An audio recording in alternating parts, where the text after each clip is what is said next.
안녕하십니까. 상속 및 증여 전략과 보험에 대해서 근본에는 한번 배워보겠는데요.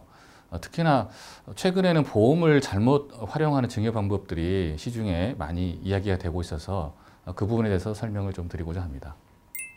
학습 목표로는 잘못 만약에 고객에게 전달했을 경우에 굉장히 나중에 고객으로부터 클레임이 오기 때문에 이런 부분에 대해서 명확하게 아는 게 필요하겠다. 따라서 세법에 대해서 좀 한번 공부를 해보도록 하겠습니다.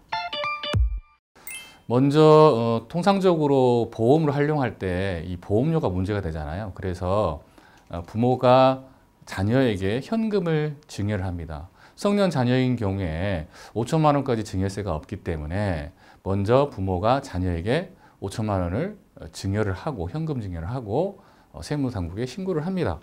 그리고 이 5천만 원을 가지고 보험을 자녀가 납부를 하게 되는데 계약자 수익자는 당연히 자녀가 되겠고요. 피보험자는 부모가 되겠죠.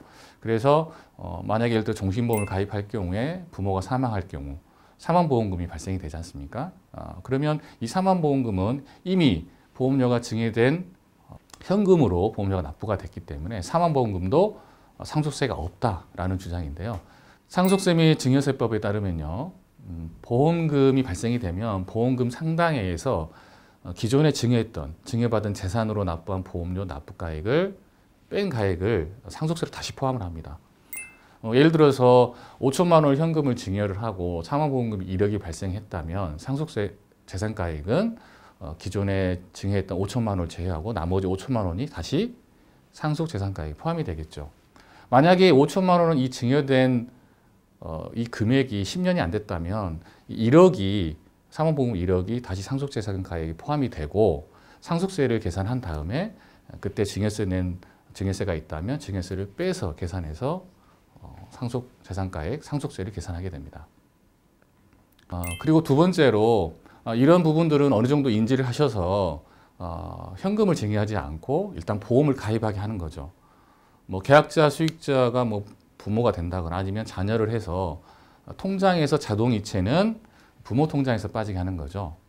그렇게 해서 납입 기간이 끝난 다음에 보험료가 5천만 원이 넘지 않게 한다거나 뭐 좀 넘더라도 신고를 해서 증여 신고를 해서 증여세를 낸다는 겁니다.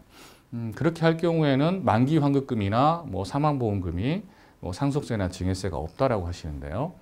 이 부분도 마찬가지로 과세 당국에서는 뭐 보험료를 신고를 한다고 해서 안 받아주거나 그러진 않습니다. 받아주는데 나중에 보험금이 발생했을 경우에는 과거 것과 다 계산을 해서 최종적으로 세금을 판단하기 때문에 이 보험료를 증여한다고 해서 모든 게 끝나는 게 아닙니다.